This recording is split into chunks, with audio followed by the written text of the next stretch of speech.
It is New Hampshire Motor Speedway, also known as Martinsville, but more. Hello, one and all, and welcome to the iRacing Stock Car Association on YouTube. My name is Little Brempo. I got Brian Britt beside me in the commentary box with Rob Mellon down behind the cameras for today's race. 151 laps getting set to go racing just ahead of us here in a few minutes' time. For now, though, we'll take a race step away. We'll make sure we give a shout out to the guys to keep our lights on here at the ISCA, and we'll be back in just a few moments.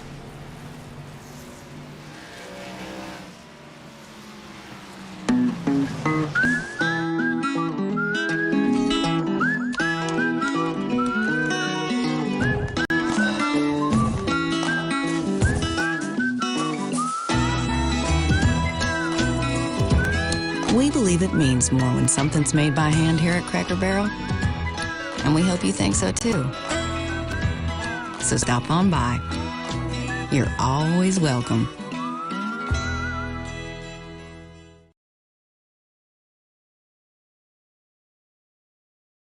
ButtKicker. Feel what you've been missing.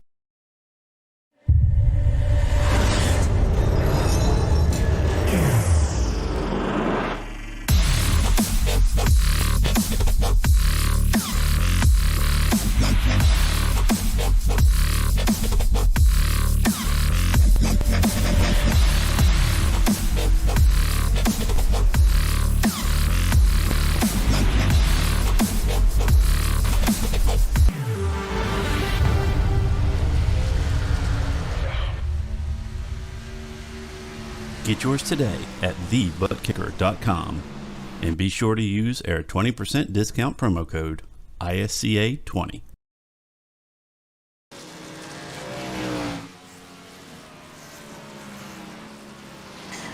Welcome back to New Hampshire Motor Speedway for the Cracker Barrel 151. Don't forget, you can get yourself 20% off on all the ButtKicker products at TheButtKicker.com by using the promo code ISCA20. That is ISCA20 for 20% off on all ButtKicker products. So, welcome to this beautiful 1 mile oval, the Magic Mile, as it is so often called here. Brian, should be quite the fun race in for us here tonight. Oh, I agree. It's definitely going to be fun. I think we're going to see a lot of, what we kind of discussed a little bit before the broadcast started. It's going to be a lot of bump and runs, a lot of door banging, a lot of magic going on for sure. I think that's the best way to describe it. 151 laps set ahead of us here. The last time you were here, Brian, you were not present for stage racing. That is, of course, what we have in place for us now. So the stage ends will be at the end of laps 35 and 75 to end stages 1 and 2. From there, we'll be going to the end of the 151 lap race. 5 sets of tires getting set for these drivers here today. An estimated fuel window of 56 laps. So that means that fuel should not be a factor for all of these drivers in those first 2 stages. It'll really come down to that precious one stop in the final run.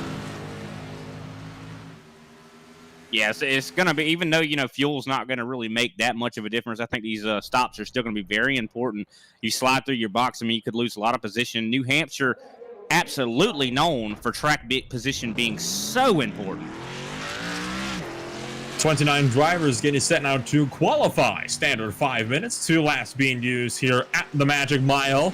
So we'll go down trackside here. Gil Gawk, I believe. Wayne Grossi is one of the first drivers out, along with Christopher Pfeffer in the 42 machine. Pfeffer, of course, one of those newer names that we're seeing coming into today, running in his Frontline Motorsports Toyota Camrys number 66. And he'll be the first driver as well that will come across the line to begin his first flying lap on the day. We were seeing the practice times being around the low to mid 29-second range, with a couple of drivers further to the field dipping their toes into the high 29s and even the 30s. Yeah, and I've seen in some official sessions, it depends really on how cool it is out there. We've even seen a high 28. I don't know if we're going to see that here tonight, but, it could very well be the case. This is like a kind of a cooler track out there, a little bit of a cloud cover. Yeah, cloud cover, of course, does help things out, but not by much. Track is still sitting at a pretty toasty 105 degrees Fahrenheit down there, while it is just 80 in the air. So we're talking a 40-degree difference. Pfeffer goes top of the board by 0.6 of a second over Wayne Grossi and John Mullins. Puts in a 29.225. Not the fastest lap we saw in practice. In fact, it's almost about 0.2 off from that. So he definitely is no doubt he's going to be trying to work his way up from there. He was not going to put in the second qualifying lap. That is worth noting, though. That is, we're talking half a second faster than any of his practice time. So I would say that's quite the improvement there from Chris. Yeah, for sure. Definitely is. Must have definitely have that car all trimmed out just to get maximum speed out here. And, probably got the tape turned all the way up, too, for sure. But maybe that's why he couldn't complete that second lap, considering maybe he was getting hot.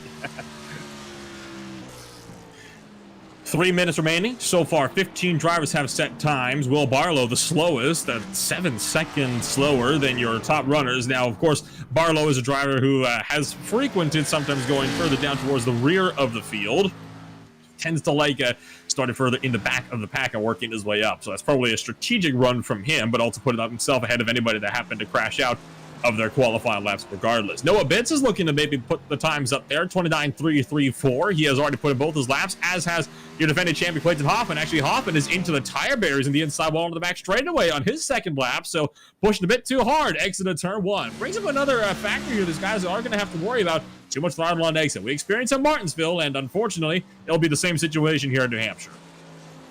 Oh, yeah, 100%. It might even be worse here at New Hampshire, considering the lines are such, it is a lot like Martinsville, but the line is a little bit different. A lot of times, the preferred line's in the middle of the track.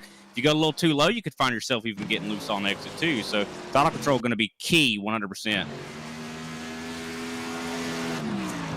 Kyle Labrie is coming across the line at the end of his second lap. Currently sitting in 12th place, half a second back. Can he improve? He does. Goes about a quarter of a second faster, up to 7th place for the number 9 frontline machine. So Labrie really getting a good run up there. Now we have 21 drivers that have set times out of the 31 drivers that are registered for tonight's race. So there is some room yet for a couple of guys to make those times, but they are starting to run out of time in a hurry. And considering how there's nobody else on track at the moment, I have a feeling those are going to be your drivers that are just going to be content with sitting in the back of the field. Yeah, not a lot of time left to get those qualifying times in. And I don't know, I think it's kind of a mistake. You kind of mentioned about Will Barrow earlier. I think he might just be doing it for fun. I don't know if it's really strategy for strategy's sake, but I do know it's going to be really hard to navigate through this field. I mean, especially, while maintaining your equipment at the same time. That's just going to be really difficult. 60 seconds remaining. So far, the overall spread of drivers, excluding Will Barlow, who is 7 seconds back behind your current pole sitter. Chris Pfeffer is about 1 second entirely, 0.95, and about the top 6 of those are within 0.2 of each other as well. So it is a pretty tight field up in front. Only 0.07 of a second separate Deweese from Pfeffer on the front row. Yeah, not a lot of gap, really. I mean, even from first to, let's say, all the way back to really 17th. I mean, everybody into 29. So not a lot of real differentiation here between the times. I mean, yeah, there are some really fast guys in the qualifying trims, but I think it's all really going to come down to how you save your equipment. I think that's going to be absolutely key here. Qualifying is just wrapping up at about 5 seconds time. No time left for anybody to go out there and get themselves a qualifying lap in. So the checker flag officially flies over the Hampshire Motor Speedway. We'll go to the national anthem and be back in a few moments with your ButtKicker starting grid. Oh, say, can't you see by the dawn's early light what so proudly we held at the twilight's last gleaming, whose broad stripes and bright stars through the perilous fight o'er the ramparts we watched were so gallantly streaming, and the rockets' red glare, the bombs bursting in air, gave proof through the night that our flag was still there. Oh, say does that star-spangled banner yet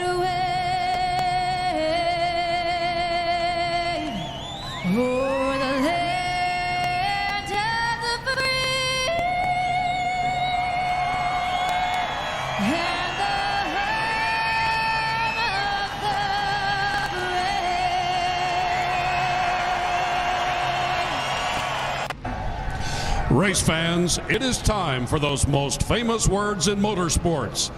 Drivers, start your engines!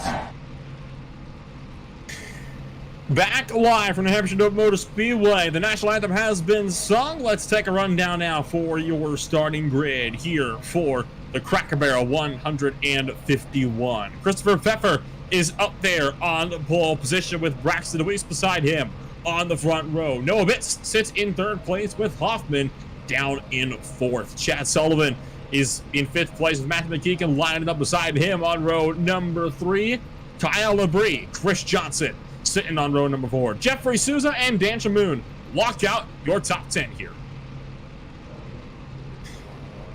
Moving on down to the field, Corey Cook sits in 11th place with Philippe Radojic in 12th position with John Mullins in 3rd.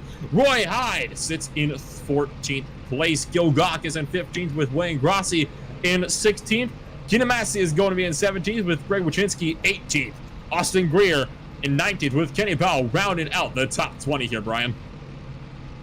Yeah, and 21st is going to be Will Barrow, 22nd, Travis Manning, 23rd, Dalton Collins, 24th, Chuck Sweeting, 25th, Brian Johnson, 26th, Channing Balu, I do believe that's how it is. You had the harder name, so I definitely am not envious. 27th, Paul Olson. 28th is Glenn Ballard. 29th, Randy Drumhiller. 30th, Tom Wiegent. 31st is Chuck Phillips, so that rounds out all 31 drivers. 31 cars about to get ready to rumble away here at the Magic Mile for 150 laps. If you're just joining us, welcome to the IRC Stock Car Association for the Cracker Barrel 151 from Hampshire Motor Speedway. 3 stages on the night. Stage 1 ends at 35, stage 2 at 75, then we go from green to the end from there, barring any further cautions. Pace car is about to get rolling off through the field in just a few moments here, Brian. So what do you think we can expect coming into tonight's race? I mean, we're going to expect a lot here. I mean, it's going to be some 2 to 3 wide racing. There's probably going to be a lot of single file too, though, just considering how tough this place is on equipment as the run goes on. I expect, yeah, like I said, we're going to see some door banging. It ain't going to be pretty out here, but that's short track racing for you, as Denny Hamlin would say. But definitely excited as we see that pace car lights are out. They're going to be on the backstretch in just a couple corners, and then we'll see these guys go green and the action will start. Down the backstretch for the final time today before we go green flag racing, this time behind the iRacing safety car. Bound to be a very, very entertaining race coming on up here. Turns 3 and 4, one more corner to go before we go green flag racing from the Magic Mile. I don't think a lot of these drivers are going to think this track is too magic once it's all complete. We're going to have to wait and see, though, as we get ready to go green.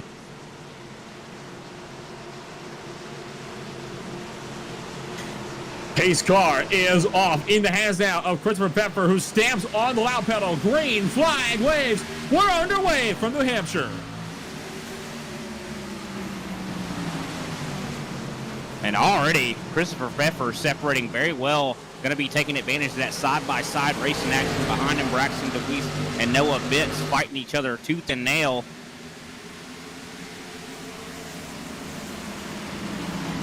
Noah Bitts falling back a little bit on the bottom side. Chad Sullivan pulls around him, looking for the outside line. Bitts started in 3rd place. He is going to be down to 5th place at the moment. Now just barely slots back in line. Behind him, Souza and Chris Johnson going side by side down for turn 1. So far, though, fairly clean opening lap here for the Magic Mile. Oh, but the 9-car Kyle Labrie starting to get a bit silenced. Now we're 3 wide down the backstretch. And they're wrecking in the back already. Did not take long at all. Kenny Powell is in the middle of this one.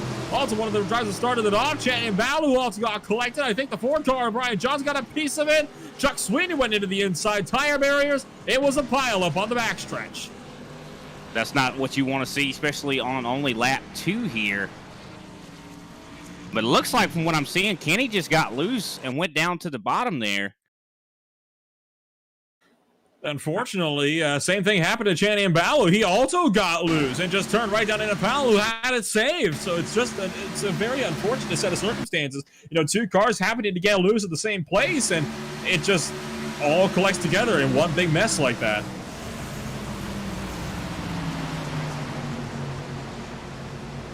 Yeah, you definitely hate to see, especially this early in the race. I mean, a lot of those guys are, but that's one thing about it. You can't be too crazy in the beginning. You got to learn the limits of your car. That's what, of course, practice was for. But sometimes this track, it'll bite you. I mean, when you're coming off these corners, that if you don't have the right throttle control, if you're being a little too aggressive, maybe chasing that carrot on a stick of those guys in front of you, it could definitely bite you. Taking a look at those replays out there on your screen at the moment. There's a look above from Kenny Powell. Oh, got nailed by the 51, I believe that might have been. That was a hard hit there. Definitely not a good sign for them. I actually trying to find who that was that hit him. I'm having a bit of a hard time finding that number. Tell you what, it was a hefty whack, though, that he took right to the driver's side there as he tried to get around it. I believe it was Will Barlow, actually, in the 15 that ended up colliding with him. So he wishes he did qualify for sure, but that's just unfortunate. And a lot of people don't really understand it. This is a short track, or it kind of has a lot of short tracks features. A lot of short tracks you can get away with some damage, but this is one that has a lot of high speed. So those are high speed collisions that are happening there. Could easily take you out of the race.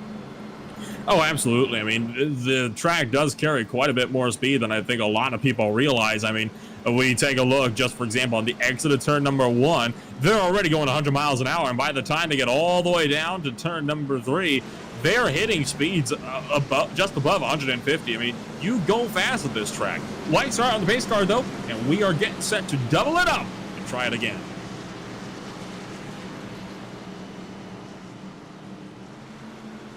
Yeah, hopefully these guys got that out of their system. I don't think these guys up front really got it out of their system, considering they really didn't get to see the event. So hopefully we don't have any accidents up here, because I know these guys have been racing hard already, shoving it 3 wide and all kinds of craziness. So what happens when you get 31 drivers that are eager to race and you stick them all on a 1-mile service all at the same time? It tends to be chaotic. But, I mean, that's what the fans want. That is, what we all want to see. I mean, I understand that, Rex isn't the only thing about it, but, I mean, just good, hard racing. But, definitely some chaos. Put a little chaos in the mix. It makes everything fun. Pace car is off. Green flies back out. Braxton DeWeese launches early. Pfeffer on the outside line. Cannot fight back. Clayton Hoffman in the 92 machine is going to go down the inside, but cannot pick up the spot on Pfeffer down into turns 1 and 2. So it stays so far no change throughout the top running order. Further in the back, you can see this field starting to fan out 2 wide down the back straight. Nobody daring to poke at 3 just yet. Yeah, one thing about it, you see on these restarts, a lot of these guys trying to favor that bottom, especially the leader. I think everybody behind the leader, though, maybe doesn't, get that advantage quite as much, considering, they're having to check up on exit so much. That's what makes this track so hard to pass at. Oh, 3 wide right in the back with Corey Cook. Having a bit of a Trump moment there with Roy Hyde as he was trying to get some sort of... Oh, look, Gal Cook now slides and nearly wipes out Dalton Collins on the inside line as well. So a lot of drivers starting to break sideways. Look at Collins all the way onto the apron, as a matter of fact, trying to make a run on Chris Johnson's 48 machine, but he just loses all momentum off the corner. Here comes Cook with the outside run on the 48. I have never seen that before at this racetrack. Someone riding on the apron and actually, didn't wreck. I mean, that's a shock. But, I mean, that's to be expected from Dalton Collins. Look for 3 wide, and now Collins is going to go back down to the inside. This time washes up from the apron. 3 wide again with Chris Johnson in the middle. Cook up top. The 61 machine pulls nicely with the run and gets clear. Now here comes Roy Hyde trying to fight the outside of Chris Johnson and backs out from the middle and allows Dalton Collins to file himself back in the line. Right behind him, you see Kenny and Ballard slide on the track. He puts Cook to the outside wall. Ballard slides sideways himself, and somehow we don't have caution number 2. Yeah, that could have been very bad. I'm kind of glad there was kind of a little bit of a gap back there to those other drivers, because that could have easily, compounded, but luckily it did not.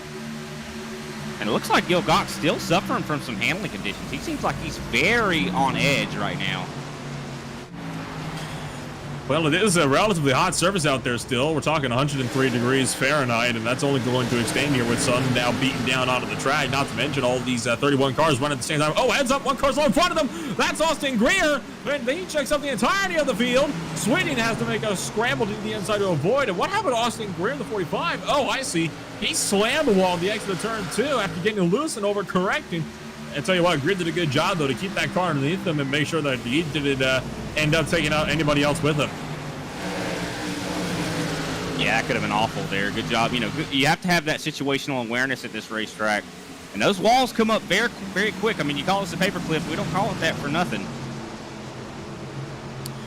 Of course, iRacing Super Speedway would like to find your location if you declare this to be the world's fastest paperclip, unfortunately. So, do have you beat on one factor there, but it is still very much a paperclip, much like Martinsville. Like I said, oh, trouble up front, Labrie hard at the outside wall. Caution number 2 is out.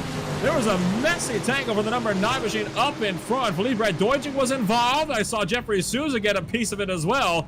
No idea what happened there, but it looks like one driver, maybe the two, might have wheel-hopped into the corner.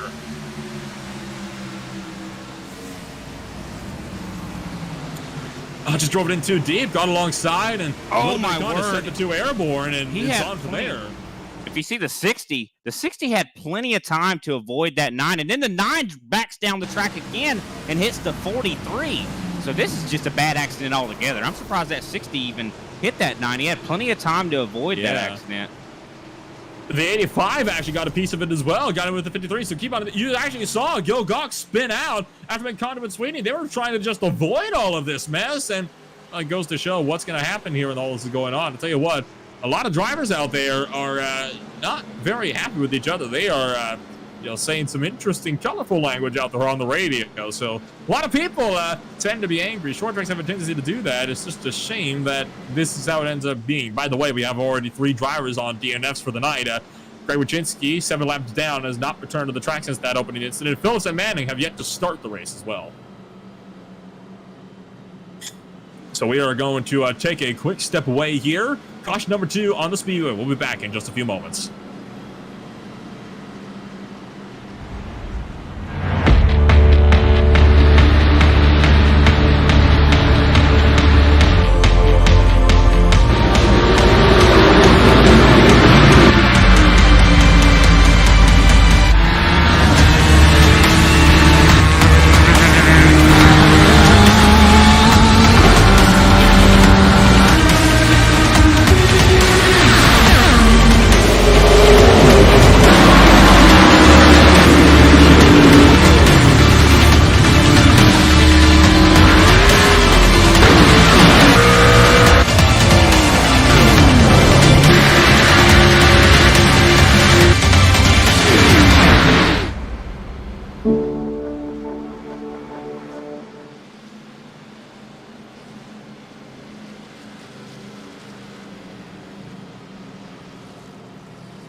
to go before we go back racing here at the New Hampshire Motor Speedway for the Cracker Barrel 151. Been an interesting start to the race so far, Brian, and no doubt it's only going to increase from here to the end.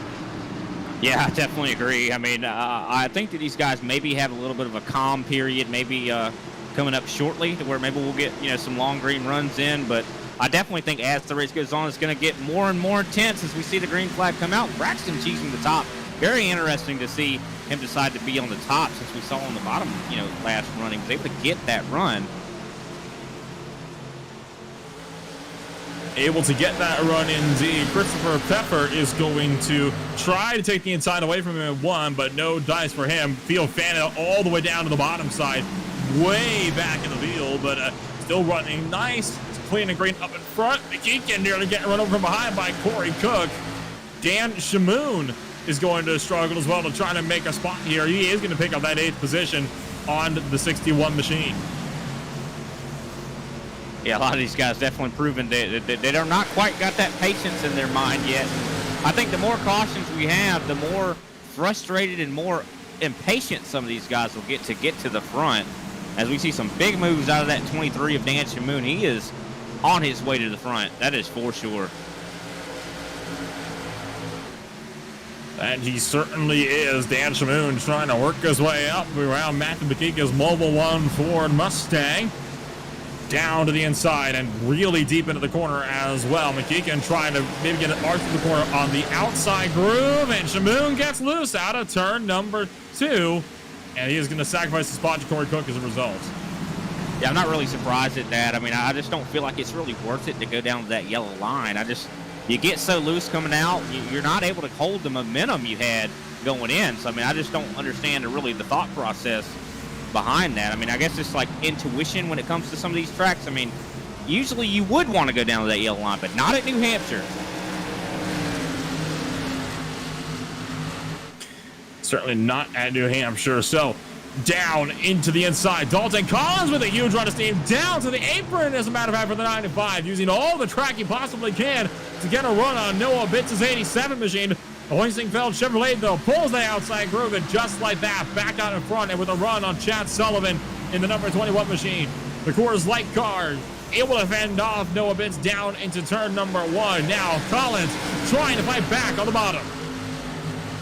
I'm just so shocked to see. I mean, we just got done saying you shouldn't go down the yellow line. I guess we didn't say anything about going onto the actual apron. This guy's going crazy out here. I mean, Dalton, he's got a lot of courage. He's definitely brave, and it's actually working out for him as he's able to hold off Noah Bitts. Do good work indeed. The question is, can he hold on for much longer? I mean, he's got Collins between himself now. You don't forget as well, you got the defending champion Clayton Hoffman in the back of this as well. That 92 car is going to want to start working his way back up through the field as well to extend on his 54-point championship lead coming into tonight. So Hoffman with a head of steam now looks for the outside line on Noah Bitts. Then makes that good old crossover to the inside, trying to dime it off that corner. Oh, Bitts is in the wall, and that checks out Clayton Hoffman. So just like that, the run he could have gotten just got neutralized. 100%. We looks like the race lead fight is getting heating up a little bit here as Braxton DeWeese under fire from Chris Pfeffer on the bottom.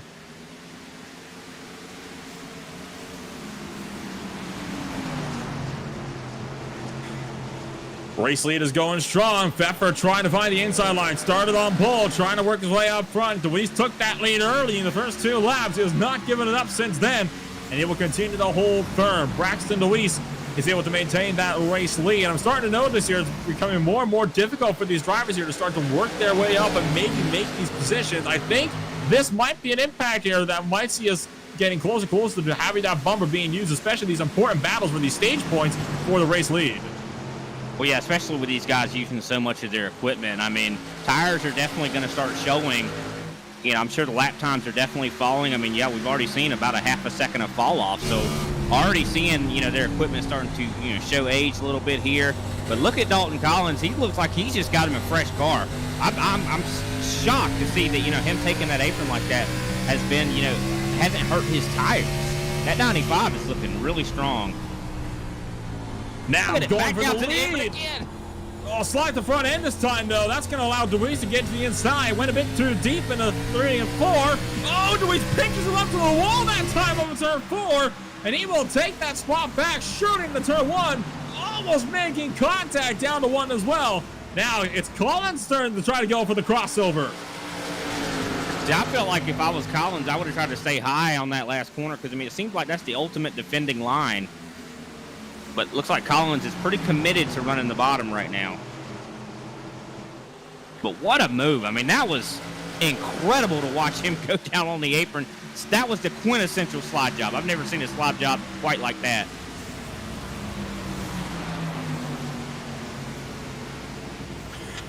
Christopher Pfeffer down to the inside as well. He'll also pick one up and back to Deweese. So Deweese might have just burned his stuff up there, trying to defend so hard for the lead. He's starting to drop back a bit more. He's down to 3rd place now. Lowest position he has been all race long. So this will be interesting to see how Deweese will be able to manage this one. Yeah, I think Deweese probably going to be looking to maybe make some changes on pit road when these guys get the chance when maybe that stage comes out. That's one thing about these open setup races. I mean, these guys, you see a car right now that maybe not look as strong. Well, that, all it takes is a couple of the right adjustments, and you can make it all the difference here. Especially, with the track conditions ever changing. One car could, be suited right now. Later in this race, we could see something completely different.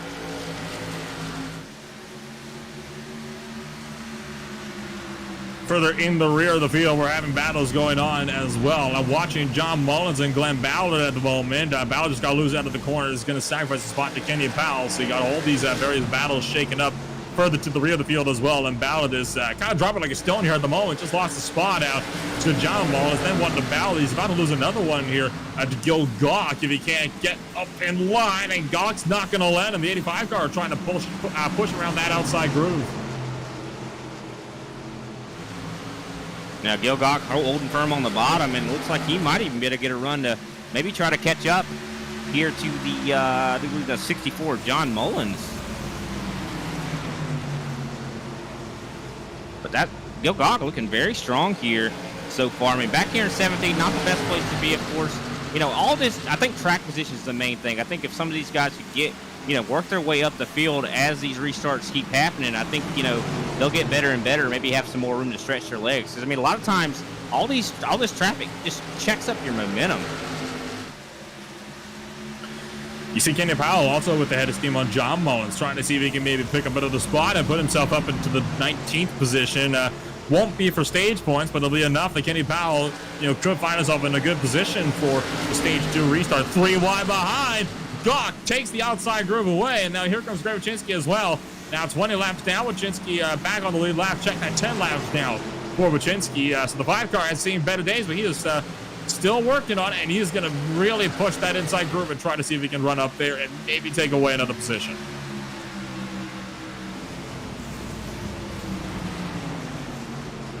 Yeah, definitely. Like you said, we see that 5 car trying to make something happen back there. Definitely some a little bit of some damaged cars out here. I will say the leaders are starting to catch up on Roy Hyde. And it looks like they're getting ready to put him a lap down if they already haven't.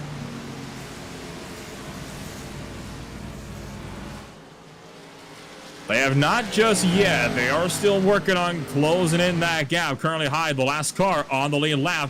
Pit road does close this time by the way, and that will mark 2 to go in the stage. Yeah, Roy just really needs to stay out in front of this leader. I mean, you hate to say race the leader hard, but this is one of those times you better race the leader hard so you don't lose that lap. Pit road is officially closed. We will be ending this one at the end of lap 35. Once 10th place crosses start-finish line. So all eyes on the battle up front. Can Dalton Collins fend off Christopher Pfeffer for a stage 1 win?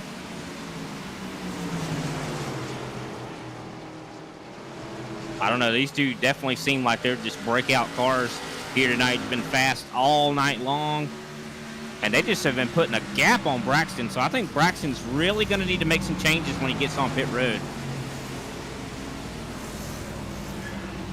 White flag flies for the stage. Battles on for third just behind these guys as well. Hoffman and Braxton DeRiso looking to tango as well further in the field. So the battle for the lead is not on. The battle for third most certainly is. Can Clayton Hoffman look for the bottom side? Does not look as though he can. They both push up the track. Here comes Sullivan with the run to the inside, but it will not be enough. Up front, Dalton Collins wins stage 1. What a job from Dalton Collins. I mean, he's always known for some crazy runs, and he definitely put on quite the show. I mean, I've never seen moves like he just put on. I mean, that is something. We need to put that on a highlight reel, send that to the iRacing Top 10, because I have never seen somebody drive on the apron and make a pass here in New Hampshire. Well, nonetheless, for the lead. It goes to show that you can make it work. These guys will find a way to make it work. 100%. I think we should check that car. I think he's got some tape or something on his tires to make him stick down there.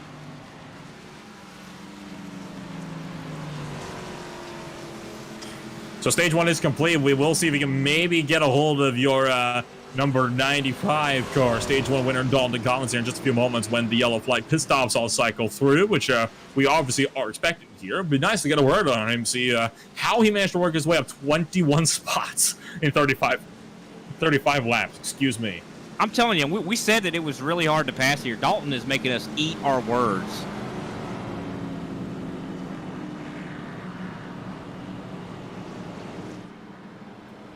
Yellow flag pit stops here. I think 4 tires and fuel. That seems to be the best play there, seeing as you are under the caution flag. That's competition yellow. What do you say to that one?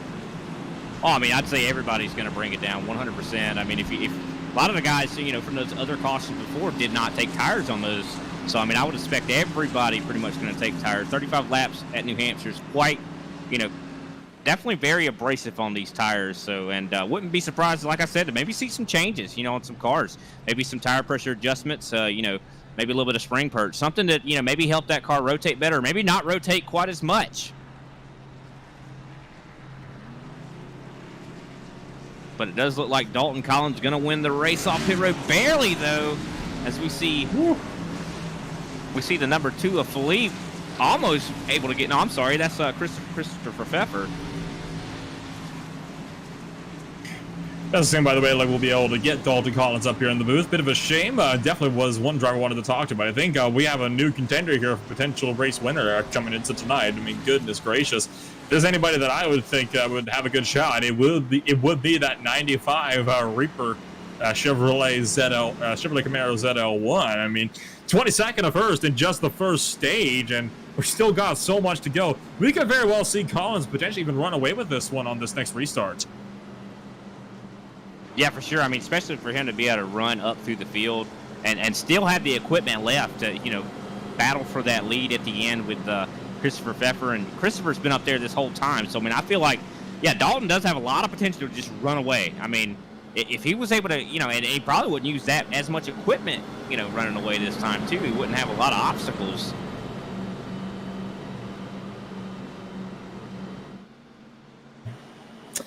So, Philippe Radojic may be in trouble here. He came in and pitted when pit road was closed. This most likely is the result of coming in when pit road was closed before the end of stage 2. Now, there is an unfortunate bug at the moment with iRacing that results in, well, if you get the EOL, you get an EOL every single caution at the end of the race. So I think Radojic, he might not be within a very big shot to win all of a sudden. And you hate to see that. I mean, that's something that iRacing really needs to get on right now, because, you know, you're going to get a lot of angry letters considering, you know, how many race wins could be taken away from something like that, or even just good finishes, top 5s. I mean, EOL every single restart, that is awful. So, actually, a bit of an update on this one. He has not come in and pitted, but the pit road never opened for him, so he never got the option to do so. So he's now stuck out there on 26-lap-old tires, and there's nothing he can do about it, because if he comes down, he gets penalized for something that is not even his own fault. Spirit never opened for him. So yeah, that's unfortunate. It added to the list of things that could go wrong, right? Yeah, well, at least he's not going to get that EOL every restart. I mean, now it's just going to be really dangerous. Can these guys all navigate around him? Because I mean, I'm sure he's going to be off the pace. Oh, he's also going to have to come in and pit under stage 2. You can't make it to the end of stage 2 from the start of the race on 1 tank of fuel. You just can't. So he has to come in and pit as well. Green flag is out. We're back underway here for the Cracker Barrel 151 from the Hampshire Motor Speedway. Red Dojik leads the way into turn 1, immediately swings it up high and gets well out of the way of the leaders. Good move on the number 2 car's part to just try to make sure he plays as little apart in this race as possible at the moment until he can get that fresh rubber on. So Dalton Collins leads the way. Pfeffer to the inside in the front line. 66 trying to look for it. Washing up though. Oh, nearly takes him out as he comes back up onto the track. Yeah, I think Christopher Pfeffer is taking a page out of Dalton Collins' book, and it seemed to be working. I mean, he was getting quite a substantial run. He's still right there on him. I just hopefully Braxton has made some changes to that car to be a little bit more competitive. As we saw in the short run, he definitely had a fast car. You know, certainly did, but of course, the short run cars, they're really going to have a rough time to get around to stage 3, the longest run on the day. That's where you're going to have to really start putting in the work. Oh, 4 wide in the background. Brad Dojik is 4 wide with McKinkin. Chuck swinging away, and Gross will have to get another look at that if we can, because that was all sorts of close. It was Brian Johnson actually was in the thick of things along with McKinkin, and a bit more nudging going on than John there as well. Mullins plows right into the wall. That is going to be some huge damage on that car. He is now missing his rear end. Goodness gracious. I mean, it's all kicking off, it would appear, here in the second stage, as the race so often tend to do. He actually got turned there by Brian Johnson coming into turn 1. Wow, definitely. I'm sure there's, I mean, you no wonder there's hard feelings out there. You know, short track mentality is going on. It's going rampant. Absolutely. I mean, that's what you get when you get a bunch of guys, put them on a track that races like a short track. Oh, more content in the back. Kenny and Balloon this time gets into it with Go God. Balloon is coming up from the apron, by the way. Dove it into 1 and 2 from the apron, then just pushed down. Go God was coming down the track, though. They just happened to be in the middle. Also side by side for the race lead up in front. Pfeffer goes to the point. Dalton Collins tries to fight back on the inside groove. Yeah, I feel like Dalton just seems like he has an altogether good long run. Wrecking behind, 1 into the grass. Dan Shamoon has taken a slide. Yeah, that's definitely unfortunate for Shamoon. He's been working his way through the field all night long, and looks like he's going to have to do it again if he went through the grass. Just lost it on his own under a power. Hoffman kind of pinched him in, but he still had some space to work with. So unfortunately, a bit of a self-mistake there from Dan Shamoon will put him to the tail end of the field. So Collins once again, check that Pfeffer out in front. And all the battles happening about 14th on back, with a lot of drivers just scrambling to get around lap traffic everywhere in this field. I mean, it's starting to get a little bit more crazy out there on the track. John Mullins, by the way, has pulled it off and retired the car. So has Greg Wachinski, and Kyle Labrie is taking it behind the wall. Wygen is also out of the race after his own incident 32 laps ago. I'm very impressed with Christopher Pfeffer right now. He is doing an excellent job. You know, he built up quite a little bit of lead on Dalton Collins, but now Collins starting to reel him back in. So not sure, maybe if, like I said, I think Dalton just has a long-run car. I think Pfeffer has a good car too, of course. Because, I mean, at the end of that stage, he was still right there with Collins. So, I mean, I think this is really going to be a duel between these two. I think these guys, unless something unfortunate happens, I think one of these guys is going to win this race. A couple of battles are also still closed back at the tail end of the field. I mean, just at the tail of the screen a little while ago, you did see Noah Bitts side by side with Austin Greer. That was the battle for 12th place, which is still going on the exit of turn number 4. So you got so many different fights here that you have to look at all over the shot here of this 1 mile track. It's amazing how many battles and such you can fit into such a small space. 100%. But one bad thing about it, though, fighting side by side with someone like that just seems to slow you down for the guys behind you. As you see that 47, it was kind of, Keenan Massey was kind of starting to benefit from that a little bit as he starts to run these guys down. And he is pulling Brian Johnson with him, a driver that is currently running up and trying to see if he can maybe make some ground after having a bit of contact earlier on with John Mullins. Channing Baloo also in the mix of things. You can see the 45 car trying to dime it off the corner, enter wide, exit will get the most amount of speed, but bobbled a little bit off of turn number 2. That opens up the door for Massa to throw one down the inside.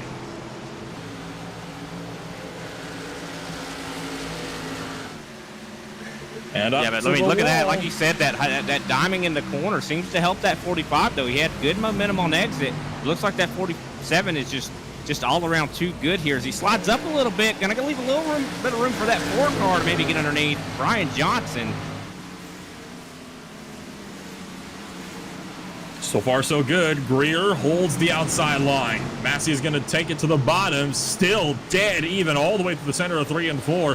Two very experienced drivers here running very different lines. Greer finally loses out. Massey's clear, pushes up right into the middle. So Austin Greer loses out in the battle for 13th.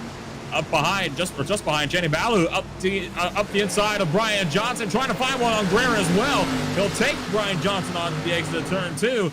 Now has to try to run down that 45. I don't think he's done battling with Brian Johnson yet. I feel like Brian Johnson has a fast car, and he was doing some damage on the 45 and 47. The only thing is he kept getting checked up when they were fighting side by side. So I feel like Brian Johnson ain't out of it yet. I think those guys better still maybe watch their rearview mirror a little bit here. So we've already seen he'll use that bumper. Baloo's clear.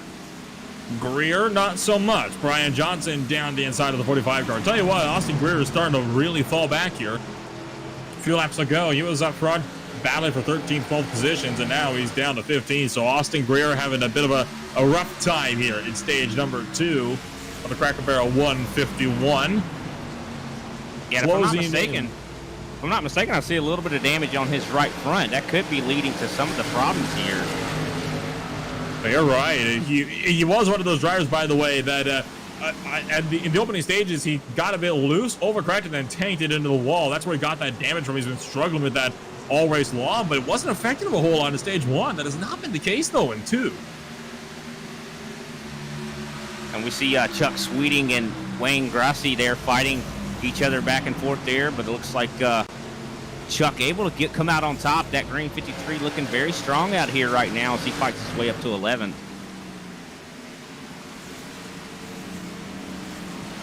He certainly is. You got a lot of these different drivers that are just trying to work their way up slowly but surely, trying to just gain some little time in their own weights. Guys do have to remember as well, there is still another competition caution yellow that will be coming up here in about 20 laps, give or take here. Into 75, I believe it was. So far, by the way, biggest mover on the day, Dalton Collins, plus 20. Still in second place, but I mean, considering where he started, that is not a bad position to be in at all. I mean, you start 22nd, escape all the attrition in the first stage, and well, now you're up there right in the top 3 in a very good shot of being in the podium. Well, right now, Christopher Pfeffer is the fastest man on track. Last time by, hit a 30.464.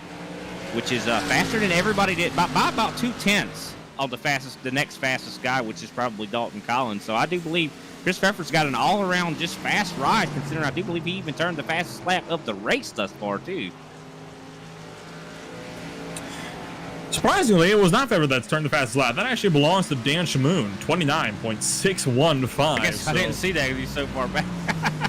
I mean, you wouldn't believe it, but that is the case. He set that lap.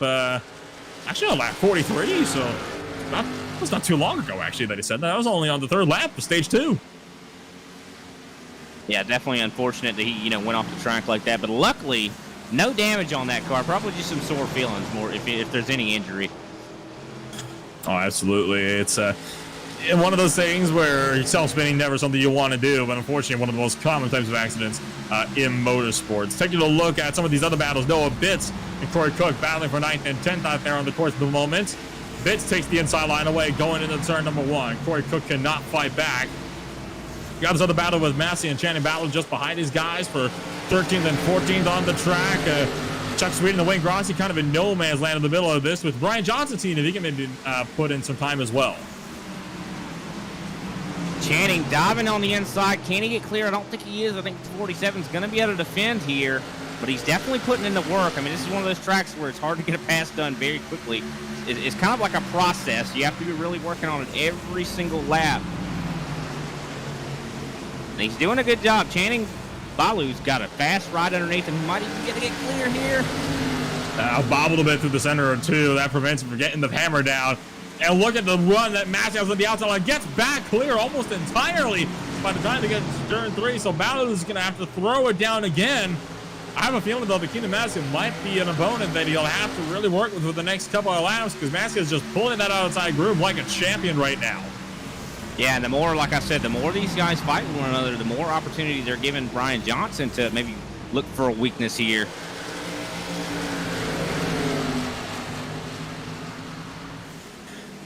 Coming to 14 left to go in stage 1. Oh, Channing Balu checks up big time. I think he got really loose and checked it way up into Brian Johnson to give him a bit of nose-to-tail contact there. So the 88 and the 4 having a little bit of a scrap, but so far it's no harm, no foul on the 2. I don't see anything different in their runs. I think that was one of those cases where you make a bit of contact, all you got to do is just take that lap to just reset, gather your feelings again, and then try to go at it again. Yeah, 100%. But I don't know if Brian Johnson probably feels the same way. I mean, he's probably like, why'd you slow me down? The competitor in me, I know that's how these guys think. I mean, they definitely, anytime they have a guy in front of them that may be slowing them down, it just frustrates you to no end. So I have no doubt by the end of this race, all these guys are going to be frustrated. That short track mentality is going to be playing a huge role. Would not be surprised to see some big moves, maybe some moves with the bumper.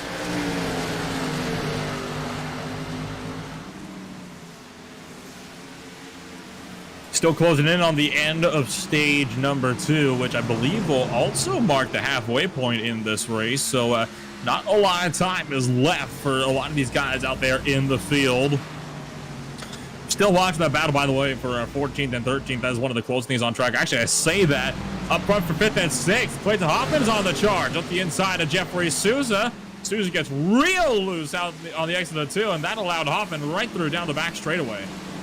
And that's sometimes exactly what you got to do. I mean, Clayton played it perfect. He just sat in the guy's rearview mirror until he made a mistake. And that's, this is one of those tracks where, once the equipment starts wearing, it's very hard to make moves. So you got to wait for that guy to make a mistake so you can kind of just shove it in underneath him and get by him. That's why we often see a lot of these really big passes being made in the early runs of these stages, because at a track like New Hampshire, you find yourself in a very unique position, and it's a position that not a lot of drivers like to find themselves in. When you get later on, your car's not as good, meaning it's going to take longer to get a pass done. On the other hand, you can't get a pass done because your car isn't as good. So you're in this little bit of a paradox here about how you're constantly set back, and then you need to go faster to move forward, but you can't do it because it just isn't there. So you end up just getting stuck either side by side with somebody or right behind somebody. That's why we see a lot of these guys making these passes really early on in these runs. And when we do see a dive bomb, it typically results in a little bit of contact from one driver pushing up the track into another. Well, I don't know. I just saw Channing Balu trying to make some moves on the apron back here for 11th on Chuck Tweeting. Looked like he had something going there. Looks like he still does, but he almost got really loose off the corner there, and he was pretty much riding on the apron once again. So I don't know if those Reaper cars have something in common when it comes to their setup, but I know that they definitely have been making some moves here. As we do see, he does come out on top. He has that 11th spot. Now going to try to work on Wayne Grossi. Balu's been putting in the work in his legacy Reaper Speed Labs number 81 Chevrolet. He's been doing a good job out there so far. 25th place up to 11th. I believe that will make him actually the second biggest mover on the day as well. It does. Plus 14 on the day. Rivaled only by Collins, who's still sitting strong at his plus 20, 0.8 of a second behind your leader. 83 laps will be left this next time by at the line. I'll do the math here to see exactly halfway, but I'm pretty sure it is actually right when stage 2 ends.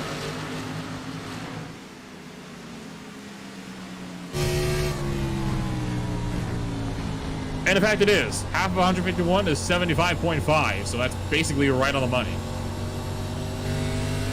That's going to be a long run to the end. And you said that gas is not really going to be a concern. Well, what about tires? Do you think anybody's going to make that decision on that final run to maybe take a set of tires? I mean, split that 80-something lap in half? Well, fuel will be a problem in the final stage. It's not an issue in the first 2 stages, but that's what it is in the second. They only have a 56-lap fuel window. We're talking like a 75-lap final stage. You cannot make it on fuel. I don't care how good you are at saving fuel. It ain't happening. We could, well, in that case, we could see a lot of varying some guys maybe running their gas out, expecting a caution, or maybe some guys maybe splitting the stage in half.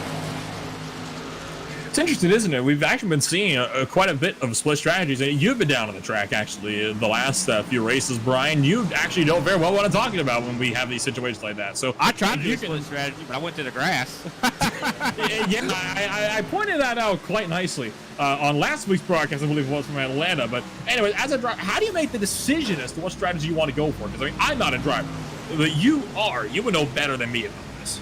I mean, my thoughts on it is, I mean, you split it in half. That way you can kind of, be on newer tires more often, I'd say. I mean, because, I mean, if you stretch it out, I mean, you said a 75, lap fuel run. I mean, that's a long time. And by the end of that, fuel run, you're going to be hurting so bad on tires that I just think you're going to be bleeding time. And I can't help but agree with you, and it's often the situation that I take with a lot of series out there. Now, when it comes to road racing, I notice that a lot of people like to run their tank out to the empty. And this is even something that I see very commonly on the official road series, where you don't need to use the full tank. You only need to use about like half a tank, but they limit it to make that pit stop. So say you have a 1-hour race, you'll see a lot of people coming in 50 minutes to go, and all I think is, what are you doing that for? Like, come in at the halfway point, get fresh tires on it while you're at it. You get yourself so much more time, especially if the other guys are going to be out there for longer on older rubber. It doesn't make sense, in my opinion, to run it until the tank is dry. The only way I can possibly justify it is that they're trying to take less time on pit road by putting less fuel into the car and making it lighter, therefore faster. But the problem is, it takes longer to put 4 tires on than it does to fill up gas. Yeah, I mean, you're definitely right. But kind of switching gears a little bit here, that 2-car Felipe, that's how you said it, I'm sorry. He's going to be really lucky here. He's 1 lap down right now. We saw on that last, stage restart that, he wasn't able to pit or anything like that. Well, he's going to be the lucky dog here, so he might still be able to get back in this thing. I have a problem with that, Brian. If he's the lucky dog, he gets an EOL, and that means an EOL for every caution in the race. Oh, my word. Yeah. That's the worst. I didn't know it applied to that. That is awful. Oh, no. It's any EOL ever that you get given. If you're the lucky dog, you're kind of the unlucky dog in a way. Yeah, pretty much. It's like, congratulations. Here's your free pass. Enjoy being sent to the back every caution from here on out. Congratulations. I mean, I guess at least you're on the lead lap. I don't know. Christopher Pfeffer through turns 3 and 4 on the final lap in stage number 2. Pit road closed a lap and a half ago. Pfeffer takes it across the line. The Frontline Motorsports Toyota Camry number 42 wins stage 2 here from New Hampshire.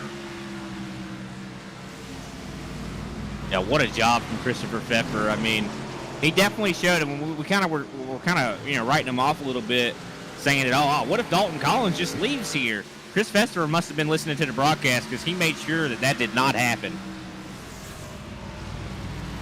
Caution comes out. Stage 2 is officially complete. See if we can give Christopher Pfeffer here a bit of a talk once again when we finish up with all of the pit stops.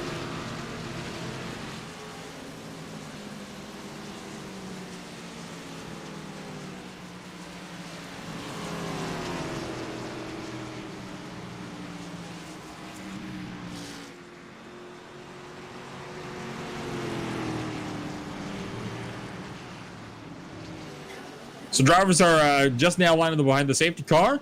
It looks as though Austin Greer will be the lucky dog. Unfortunately for him, at least. Looks like, I would not be surprised if we saw everybody come in for 4 tires and fuel. Oh, 100%, especially for this final. I mean, this stage is long. I mean, you'd be pretty silly to not take tires. I mean, considering, what would be the advantage of not?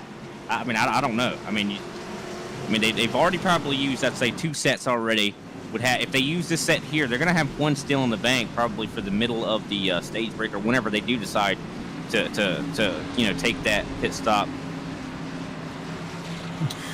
By the way, we'd like to quickly shout out, there is a ButtKicker giveaway event that may be happening over on August the 7th. We don't have a lot of details about that yet, but the possibility is certainly there. Dalton Collins is in trouble. He just missed his pit box, Brian. So all of a sudden, 0-0 for the 95. Well, I mean, he missed his pit box, but, you know, we saw him drive, and we saw him capture 20 positions. So, I mean, I feel like, you know, missing his pit box might not be the end of the world for him, but it is kind of dangerous and risky to have to drive through this field. I mean, that's going to be tricky, but we saw him do it, you know, in style before. Can he do it again? He did it in the 35 laps, too, so he arguably has more time to work with it as well. By the way, we cannot talk to Christopher Pfeffer either. Can't seem to get a hold of him as well. So how about that? First race where we can't talk to either stage winner. What are the odds?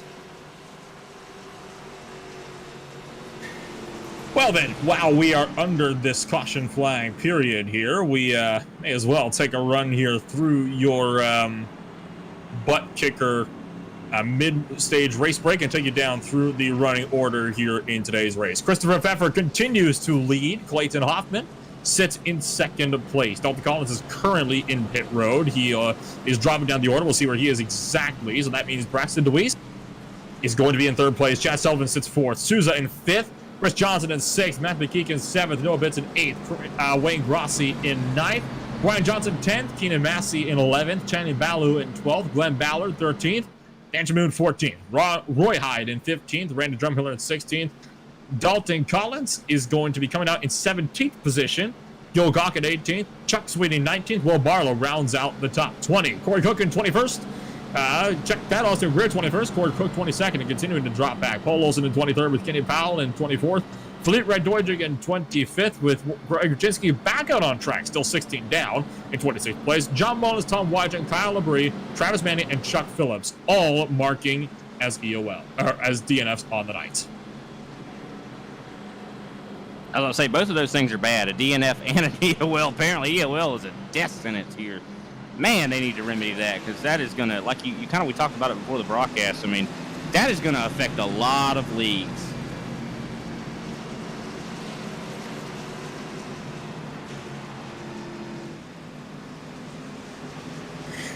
One lap to green, 71 laps to go when we take that green flag here on the 80th lap.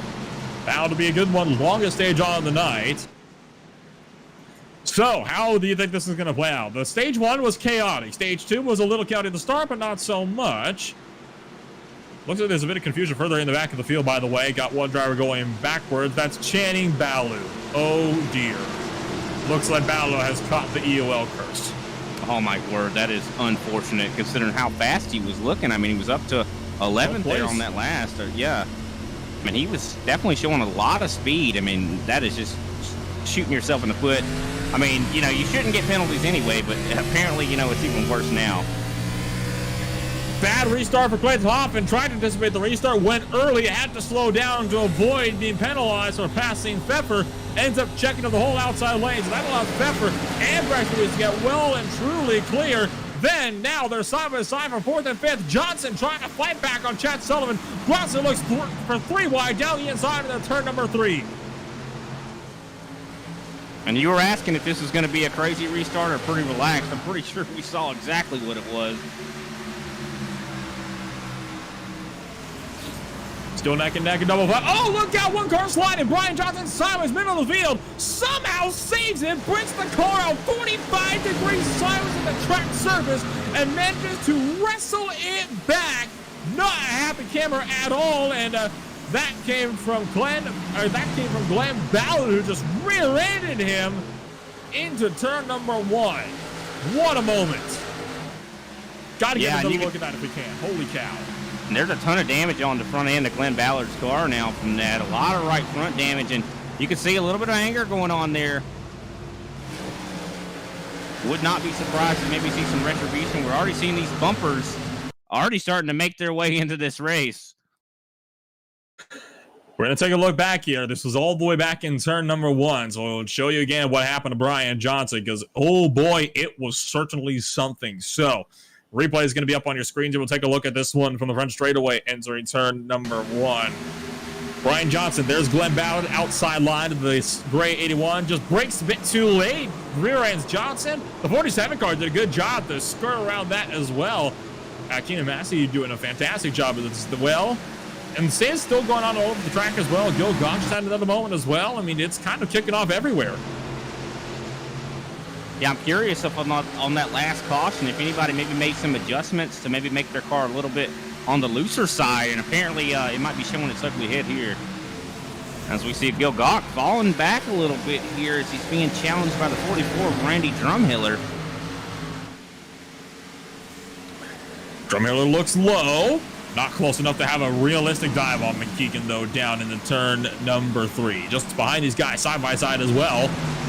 Drumhiller and Gach looking to tango down in the turn 3. Here comes Corey Cook trying to find the inside groove. The 61 machine started 11th, worked his way up so far, now down to 18th position as Drumhiller gets passed up for 18th place.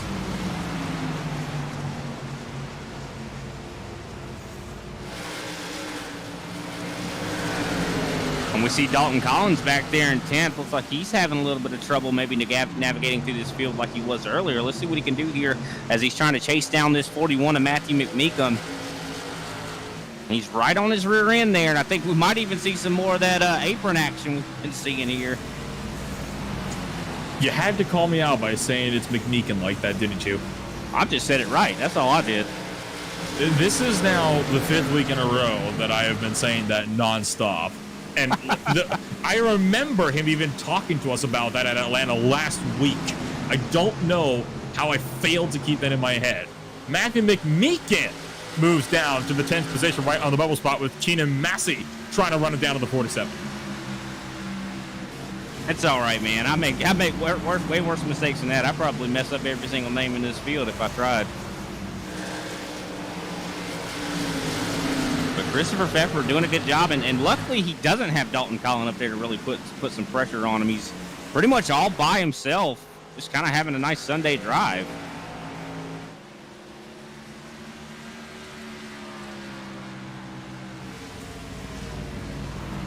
It certainly is. Now, of course, the only problem for Pfeffer at the moment is he might be using all of his stuff up too early, trying to build that gap, and he could risk being swarmed by Braxton Deweese right at the end of this one. I mean, Deweese is a very patient guy. Don't forget Clayton Hoffman. Hoffman very, very good on the long run as well, and he has been slowly picking away at the gap here as well up to Braxton Deweese. So Clayton Hoffman still is within a shot to win this race.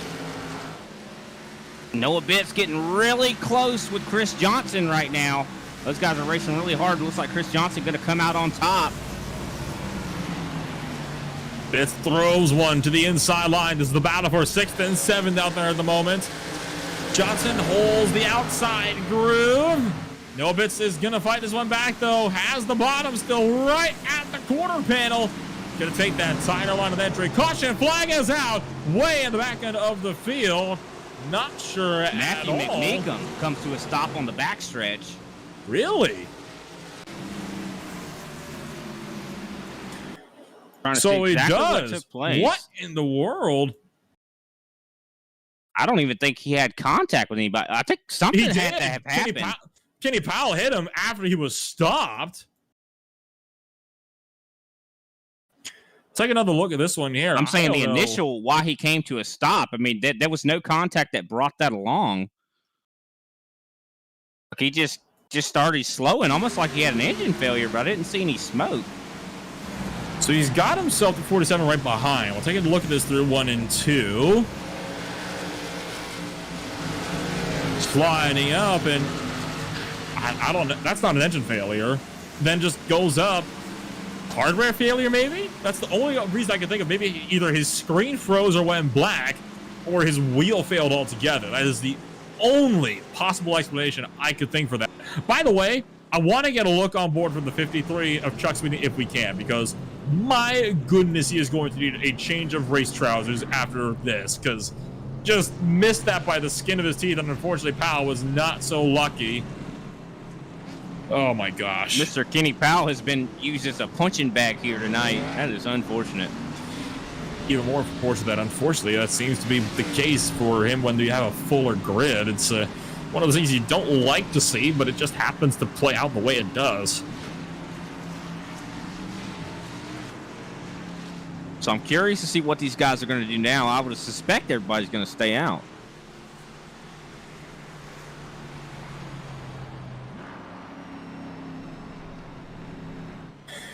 Souza and Balu have stayed out, by the way. They are going to inherit 1 and 2 on the course. Pfeffer has come in to take up third now, just behind. So this is an interesting choice here for your race leader. We'll have to see how this strategy could play out. Under caution, once again, here in the Hampshire Motor Speedway. We'll take another quick break. We'll be back in just a few moments. ButtKicker. Feel what you've been missing.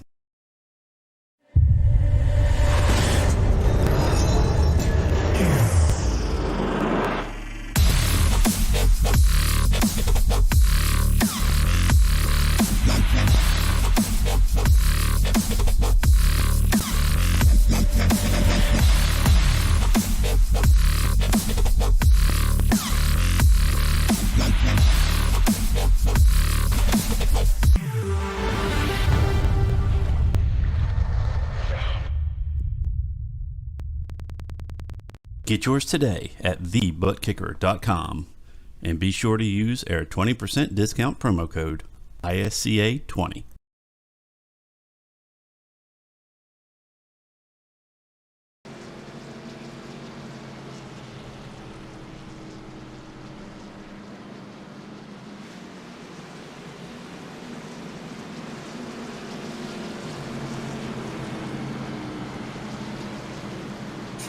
One lap left to go. Jeffrey Souza is in the race lead. Of course, Balu had that EOL, so he's back to the tail end of the field. We're going to leave it at that. By now, you guys know the picture of what's going on. Pfeffer outside.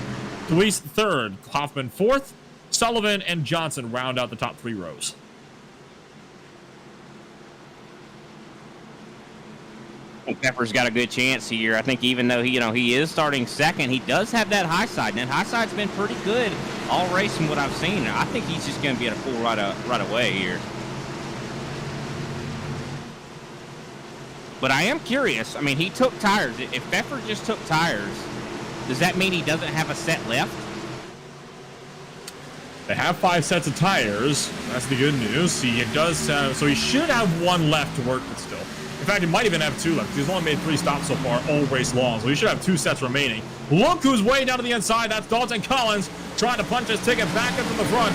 Remember we were talking about he could work his way up there? Well, guess what? He is back, and now he is up into the top 10, trying to fend off Noah Bitts down in the turn number 3.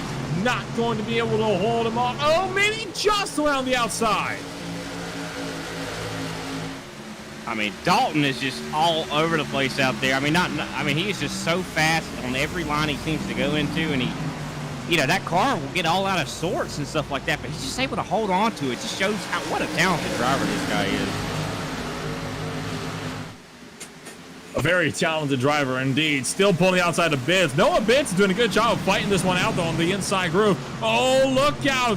Bitts going to make it 3 wide in front. Sullivan and Souza checking up. There goes Collins with the run around the outside now. With 29 getting sandwiched in left, right, and center. Backs out wisely for Souza in the middle. And they're still side by side between Collins and Bitts. Just now, finally gets clear. That worked out so well for Dalton and Noah. I mean, that could have been disastrous for both of those guys. I mean, considering you got guys in front of you that are slowing down. And, Dalton actually made quick work of that. I'm shocked because, literally, the guys that were slowing down were directly in front of him. Oh, we got some guys sideways, the 85 in the 4 car. Let's go, Gawk and Brian Johnson. Oh, dearie me. Looks like there might be a bit of issues out there on the track. Tell you what, I mean, Gil Gawk's avoided a couple of incidents this level. After I back this one up to the exit of turn 2, Gil Gawk made a bit of contact with Dan Shamoon after coming a little bit further down from the wall. Shamoon was not very happy with that one. In the very next corner, Gawk then tangles with Brian Johnson. So I don't know what to make of that one. So we'll take a look at this one. This is basically with Shamoon right about there. Bit of contact, and then I'll let you walk us through what happened up here in 3 and 4.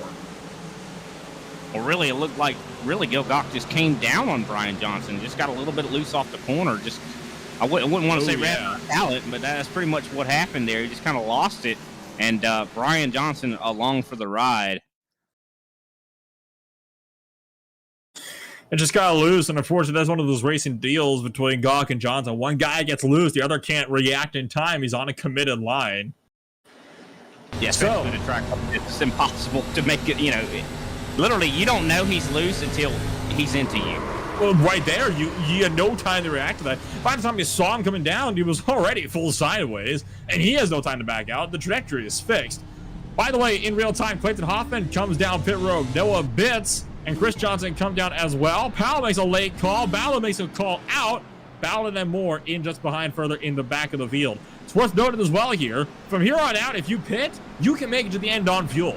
So we could be seeing some of those guys that just coming into pit, not making the stop for the remainder of the race. Track position is so important at this racetrack, so, wouldn't be surprised to see, guys make that last stop and never go back in. Especially, even under caution. I mean, these guys are going to probably take that chance.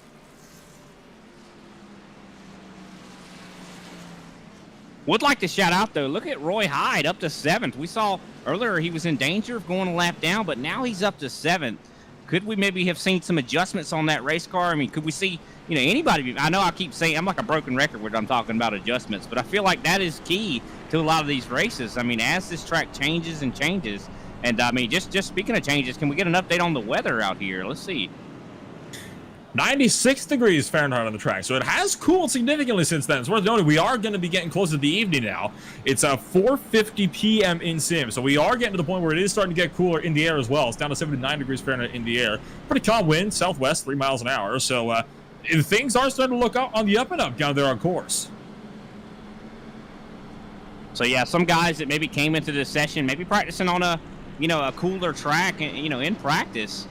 Coming into the actual race itself, their cars might be, better at a cooler, temperature. So we're going to have to wait and see for sure, if maybe some guys are sleeping out here, the first part of this race, and now's the time they're going to wake up.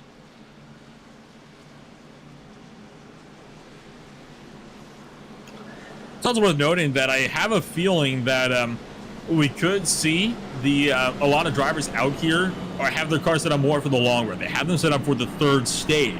Because at the end of the day, even if you win both stages, that's only an extra 10 points. Compare that to stage 3, where you can get a max of, it was like 48 points, and you see where they might want to aim their sights for. Well, yeah, 100%. I mean, yeah, winning a stage is always nice, but I mean, winning the race, that's what everybody remembers. But I think Christopher Pfeffer's got what it takes. I mean, I feel like, even though those stages haven't been quite as long as this run he's going to have to do now, I think he's got the car to do it.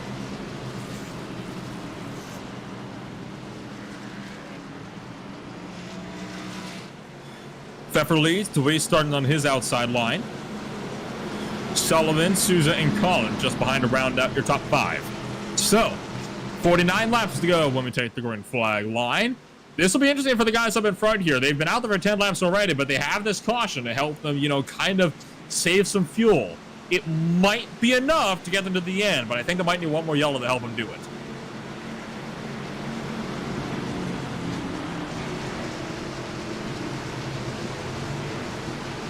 Coming through turns 3 and 4. We'll have to see how this fuel strategy plays out. Can it make it to the end, or do they need that one more caution? Christopher Pfeffer is going to take the lead. We're back green here at New Hampshire. Great launch. Oh, holy cow. Collins on the top. Huge run. The run of the race right there for him. Breaks it a little sideways mid-corner, but gets it back. Holds off Sullivan for third. Nice work there. Look up front for the lead as well. DeWeese trying to find the inside line of Pfeffer. Pfeffer goes deep into turn 3. Oh, and DeWeese is going to barely keep it steady. We haven't really seen this Pfeffer this race so far. It seems like he went a little bit tight there. Maybe he made some adjustments to tighten that car up, because that allowed Brexton to maybe get alongside him almost there. So I don't know what's going on here. Maybe he's trying to conserve. But what a run from Dalton Collins. That was about legendary there. That certainly was. He's going to find that inside groove.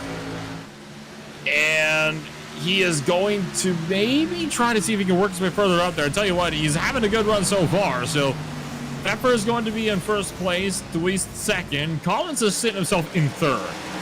I don't think it'll be enough to get a win. I honestly think at this point that Pfeffer is just too quick out there in this frontline Toyota. I tell you what, Frontline Motorsports, they need a win. They've had so much misfortune the last few races. They've so badly, wanted to get themselves a win here tonight, and they have a great shot in doing it with Pfeffer up in front. We definitely got a battle going on back here. As Dan Shamoon on the bottom of Roy Hyde, able to get clear. He's going to take over the 7th spot. Corey Cook right there behind, going to try to do the same thing. Looks like Roy Hyde kind of checking these guys up a little bit, maybe not up on the same pace as some of these guys.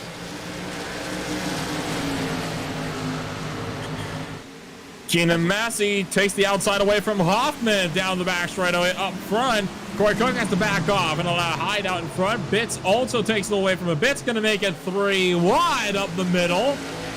With Roy Hyde up on the outside line, nearly puts the number 13 to the outside wall. Cook backs off. Bitts has the run down into turn number 1. Getting a 7-car hold this one here, trying to go for 8th. And I think might just get clear there. Guys are racing with everything in their heart and soul for sure. Racing going on all over the track.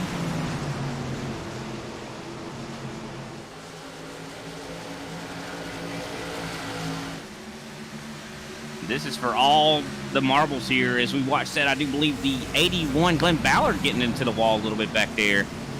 That was Souza, I think. It was actually that had a little scrape.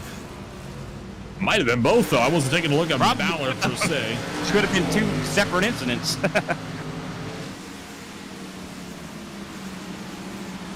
Souza loses up on 7th place from Noah Bitts' 87 machine. Tries to look for the inside, but cannot get the run that he's going to need down into turn number 1.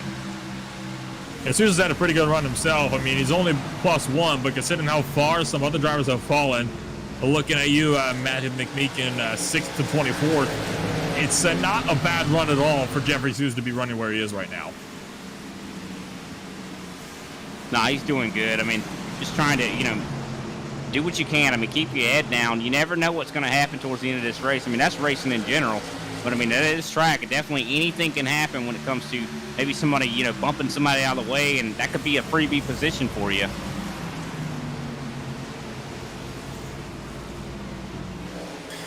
We talk about how aggressive short track racing is. Well, it's only going to increase further. You take a look at our schedule here for Season 3. The next track on the schedule, North Wilkesboro Speedway. I'm actually a big fan of that track. A lot of fun. Oh, you and me both. I love that place. I mean, you can have some really great races there if you get the right field. And I definitely think we have the right field here. Right after that, of course, iRacing Super Speedway. So it's going to be an interesting next few weeks, isn't it? iRacing Super Speedway. I don't know how to feel about that track. It's just too fast for its own good. It's Daytona and Talladega put together and then put on steroids. Yeah, I'd say that's the paperclip. Well, I mean, it is definitely. You kind of mentioned that, that's the fastest paperclip, but I will tell you that that's not an actual track. Oh, absolutely. It's a fictional track, actually replicated from the Coca-Cola Super Speedway, actually from an old 2002 game made by Papyrus down at the end of 2003. The same guys, by the way, that actually made iRacing, or the same crew at least. So it's directly replicated from one of their old games. So isn't that a little fun tidbit? Oh, yeah, for sure. Definitely is. I mean, so cool to see that, them bringing some fictional tracks from back when, they were doing it back then. So, I mean, you could tell they're definitely pioneers of the sim racing game. And one guy that's doing really well out here, Dan Shamoon, able to get around Wayne Grassi. Now going to try to work his way up to Noah Bitts here. So, Dan Shamoon, even though he had some problems earlier, with spinning himself out, well on his way to a top 5 if he can keep up with what he's doing right now. Oh, absolutely. He's been doing a great job so far, running up in the top spots here. He's trying to get himself that top 5, which would be a really good finish for him. I mean, at the moment, you've only got one front line car in the top 5. Having a second one up there, that'd be the icing on top of the cake of a win here tonight for sure.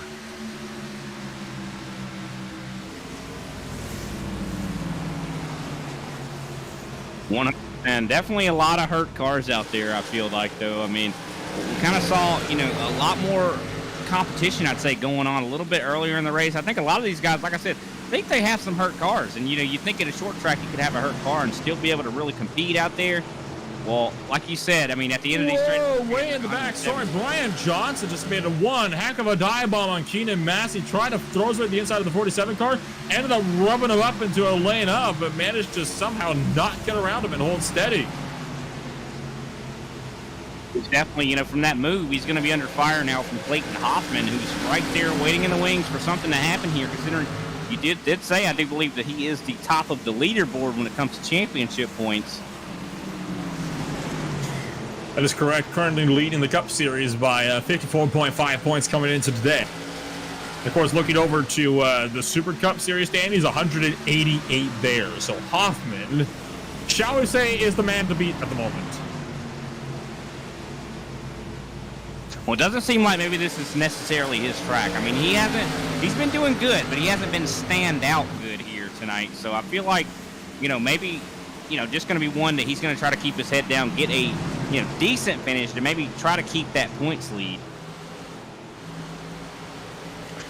Be a big plus for him. He has gotten 4th and 3rd in stages 1 and 2 so far tonight, so another third place finish. Yeah, it will. It absolutely will. I mean, that's another. We're talking at the moment. Trying to do the math in my head here. Just give me 1 second here. That's another 7.5 points there for him. So he'll get that on top of 3rd place point. It's not a bad result. Certainly will be enough. But he'll be more than enough to have a good gap coming into World Goats Pro. He can afford to throw a couple races. Diving again under the 47. Sorry to interrupt you. Brian Johnson diving again under the 47 and making it work. And now the door's open for Clayton Hoffman. Tell you what, when Brian Johnson wants to go, he wants to go. There's nothing you can say about it. I mean, we've seen that in the past. That Ford car, he does not like waiting around too much when he decides he's done waiting around behind you. Hoffman, meanwhile, a little bit more patient. He's going to try to take this one the nice way around Keenan Massey and see if he can maybe make that fight work for 11th place out there on the course. And I feel like maybe that's why he's the points leader. I mean, you got to have patience. One thing about it, points, not pride. That's one thing that, you know, everybody I've ever, you know, talked to that had anything, you know, knew anything about racing, it was always points, not pride. You know, even if you win races, you know, you got to be consistent. You got to get all those top fives. You got to at least finish the race. And with bonsai moves like that, sometimes it doesn't work. Sometimes it ends up badly, very badly. Well, usually it doesn't tend to work out. Of course, if it wasn't at a track like Martinsville or something like that, it wouldn't work at all. I'd say the only reason why this is working is because these corners do have a slightly wider radius than Martinsville. That and all the very obvious fact that this track is pretty wide, so they have room to work with. A little update on the lead is we have about 30 laps to go. Christopher Pfeffer right now is out to a almost 2-second gap on Dalton Collins. So Christopher Pfeffer is proving that he is the one to beat here tonight. I mean, but we still have quite a bit to go. I mean, could his car start one sideways back straightaway? Corey Cook is just taking a slide off of turn 2. He was battled with Randy Drumhiller. No caution for this one. It was a very close one, though. You saw the smoke at the tail end of your, or at the top end of your screen from that slide. Almost brought the car to a complete stop. Shocked that that wasn't a yellow flag, considering we had one in the almost similar situation. That was one earlier. I'm sure a lot of these guys don't want to see a yellow, so probably not too mad about that. But Corey Cook might be a little bit more mad, just considering he's not really going to be able to, you know, make up that time lost if we don't have a caution. Massey and Hyde are looking to maybe get a little bit tighter up as well to the 13 and the 47. Keenan Massey's going to try to find the inside, maybe have a look up for the 10th position out there in his number 47 car. Here comes Hoffman, working his way back in the number 12 machine, trying to maybe pick up some more ground. Gonna check in real quick here on what pit stops are looking like. We've still got 30 laps on these guys' stints up in front. 30 laps to go. It's close. It's really, really close to guys like Clayton Hoffman. I think with that caution, they might barely have been able to do it, but it's going to be a really big stretch. Well, big stretch just does not sound good. I mean, we could see some guys maybe running out of gas coming across the line. So it might, you know, if it keeps on looking green like it is, might, you know, maybe behoove you to, you know, let off a little bit more, try to save some of that fuel to just be able to make it. I mean, could win the race just off of something like that if it is that big of a stretch. Glenn Ballard takes it down pit road, and this is because he had a moment off of turn Number 2 got loose, locked the tires up, and slammed into the inside guardrail. And I think had actually took a tow back to pit road. So unfortunate for Glenn Ballard, who was having a semi-decent run. He was certainly keeping it clean for the most part in this third and final stage. You hate to see him go out that way, though. Yeah, 100%. You hate to see that, but I mean, glad it didn't bring out a caution, though. I mean, because it could have easily, especially with him, like you said, having to take a tow. So luckily that did not, was not the case. Where he went off was, a little bit more of a safer place for that to happen. But yeah, very unfortunate for Glenn Ballard. I mean, we've seen him, up in the top 15, top 20 all night long. So definitely very unfortunate.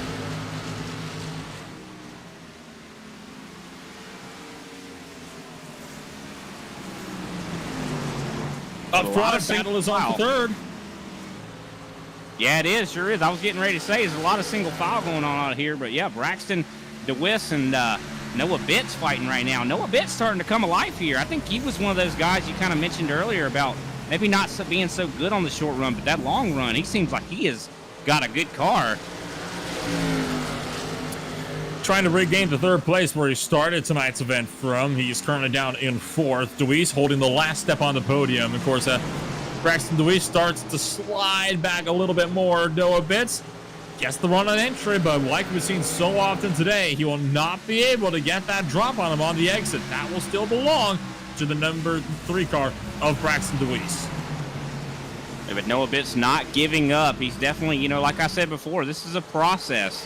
It's not something that just is going to happen, in one corner or one lap. I mean, passing, especially on these old tires. I mean, they've already did quite a bit on this run here. I mean, about, I'd say about 27 or so laps they've already completed. So the tires are already at that point where it's going to be very difficult to make moves. But Noah Bitt's able to make it happen, by just being patient and staying down there.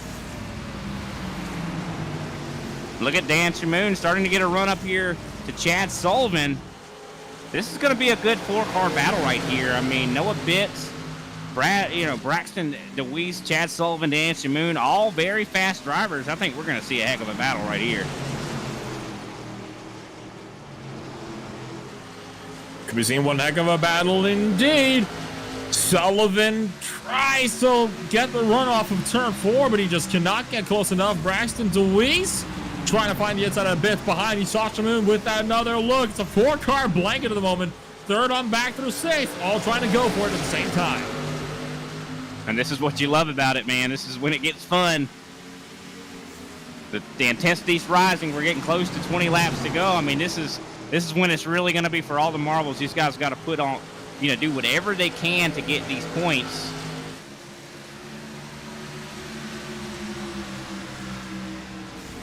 As Christopher Pfeffer is just, I hate to keep talking about it, but he is your leader. He's out to 2.6 seconds right now. No problems in the world for him right now. What a race it's got to be for him. Just, he's probably hitting there singing a song.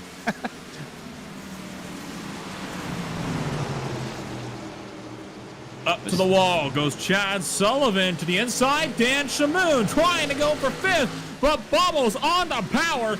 Cannot quite get there. The 21 car Sullivan pulls the outside line of this Coors Light Ford Mustang. And one thing about it, too, that sun seems like it's came back out a little bit here, so it could be causing a little bit of lack of grip. I mean, these tires are already worn out, so grip is already limited. But, now definitely limited here as we see the separation from Noah Bitts, Braxton DeWitt from Chad Sullivan and Dan Shamoon here as they're racing back and forth. Oh, and look at Shamoon kicking it out sideways, coming out of 4. And he just slides in front of Chad Sullivan. Sullivan caught him a break there. He actually had to lift off the throttle and hit the brakes to avoid running them over. He absolutely could have just sent Shamoon there if he really wanted to. So I think Shamoon can kind of thank his lucky stars that Sullivan's the only patient, but he gets loose on turn 2. Now, Sullivan trying to fight back on the outside line with under 20 to go. Yeah, that's one of the things you don't forget there. I feel like Dan Shamoon might owe him a beer after this race. Wouldn't that be a really suiting end, considering the sponsor on his car? Coors Light, yep. I'm sorry, but if I have a Coors Light car, I have to have the silver bullet. I don't take no substitutes. They've also got Glenn Ballard on the inside. Now, Ballard is out of pit road. He's 5 laps down, though, so I don't think Sullivan's going to be very pleased here with Ballard trying to unlap himself here when he's 5 down and interfering with these lead lap cars in their own little fights.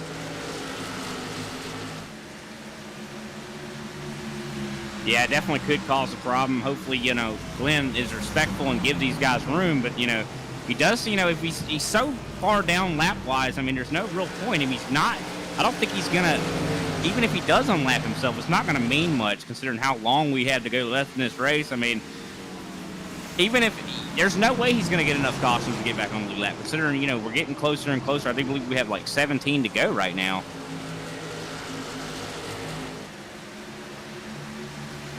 And there's no way he's going to catch Christopher Pfeffer. There's no way. No, certainly not. I mean, that'd be a bit of an ask for sure. I mean, Sullivan is still trying to find that inside groove. Shamoon is looking for it as well.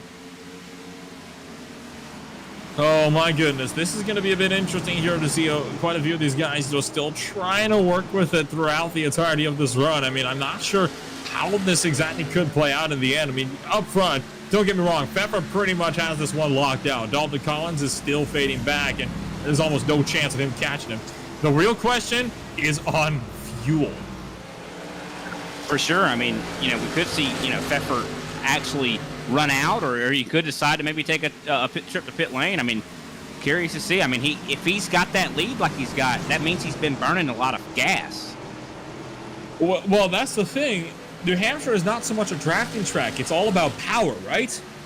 So the whole fact about having clean air and having the draft doesn't play near as much of a big role here. The big issue is the fact that you look at the lap times here. Our estimated fuel window, about 56 laps or so. They've been out there for 45 laps, but there's 14 to go. On the other hand, they had that one caution in the middle of that fuel run to help them out. So I genuinely think they are A, hoping for a late race caution so they can come in and save themselves on the fuel strategy, or B, they're actually going to try to stretch this one out to the end. And I'm not sure if it can be done, but it might be very, very close. It's worth noting, if everybody in that top grouping ends up running out of fuel, Noah Bitts will effectively be the net race leader.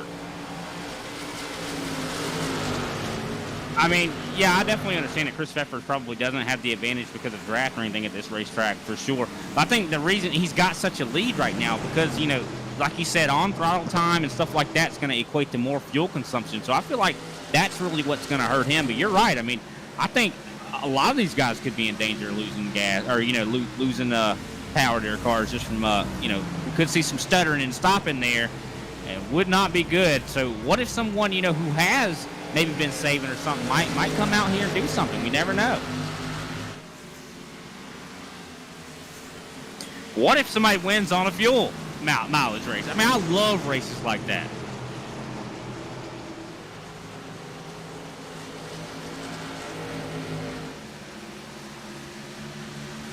So little time to work with. Oh, this is going to be intense. I honestly am at a bit of a loss of words here to figure out, how this could play out. You got all these various little factors these drivers are trying to work with at the same time. And you also got guys that don't seem to really be concerned with saving fuel. They're just gunning it as hard as they can, trying to get the position they can right away.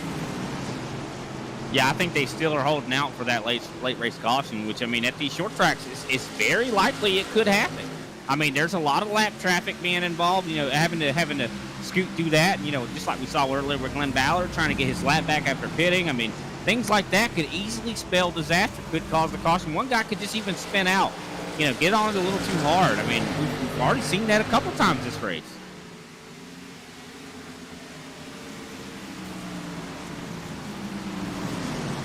I have seen it a couple of times. That would solve everything. I don't know. I honestly don't know. The question is down to how much fuel can you save under a caution period? 10 to go?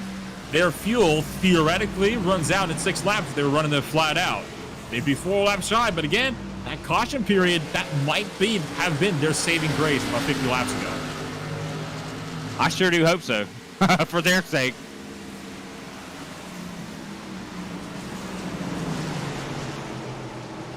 We're gonna see. This is very like I said, I'm on the edge of my seat here, waiting to see what's gonna happen here. Are these guys gonna have enough gas? And these guys got to have it in their minds too. Imagine how heartbreaking it is when you're in the lead, or you know, on slot to get a top 5, and you run out of gas. Imagine how heartbreaking that is. Not good, I would imagine.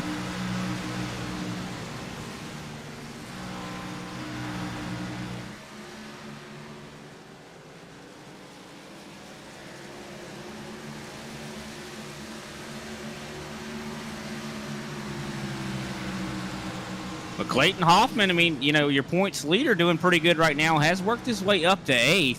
Now trying to look in on Wayne Grossi here. So I was kind of saying he hasn't been a standout car. Well, he's definitely showing that he's making me eat my words.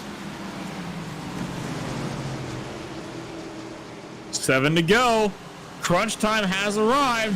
Greg Wyszynski in pit road. He was one of those guys that was out there for 51 laps. The other guy's been out there for 2 laps longer. Wyszynski was 17 laps down, but that opens up the door, doesn't it?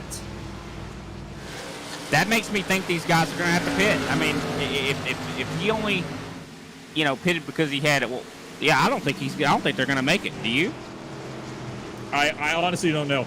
The thing with Greg Wyszynski, he is 17 laps down, 18 laps down now, so he might also just be trying to conserve his stuff here so he can at least make it to the end, right? He's not racing for anything. He can afford to come down and lose that lap. That's a good point. I guess we shouldn't really use that as the determinant there, but the fact that he does come in, though, does open up that window, doesn't it? you wonder. Because, I mean, you would think he'd be able to just, you know, make it work for the next 5 laps. I mean, even if, you know, I want to come in and save my equipment, I mean, it's not that hard to make it 5 laps. So it does make you wonder. I mean, I'm not sure. We continue to watch the scrap for 8th and 9th between Brian Johnson and Wayne Grossi.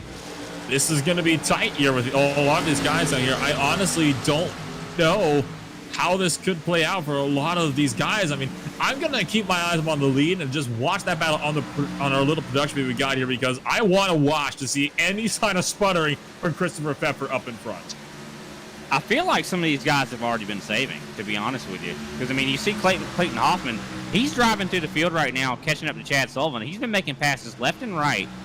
I mean, I think some of these guys are saving. Up high, Wayne Grossi gets passed up. The 7 car having to start to lift here a little bit more. Grossi is going to lose out to Hoffman. Johnson, he might lose out to Souza here as well. Now, Wayne Grossi is one of those drivers on 56 laps of tires. Hoffman and Brian Johnson, though, they got 10 laps of extra fuel on him. So I think Grossi's having to lift off to conserve. Looks like we will be 3 laps to go, 2 laps to go this next time by for Christopher Pfeffer at the line.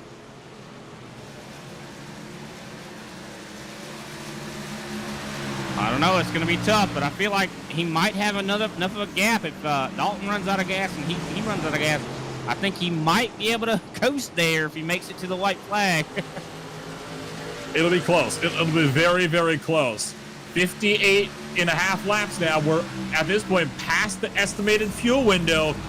He's got to be running on reserve tanks right now. Like, we're talking fumes here that 66 car is running on. So the front line, 66 car of Christopher Pfeffer crosses start finish, white flag in the air. He just has to make it 1 more mile.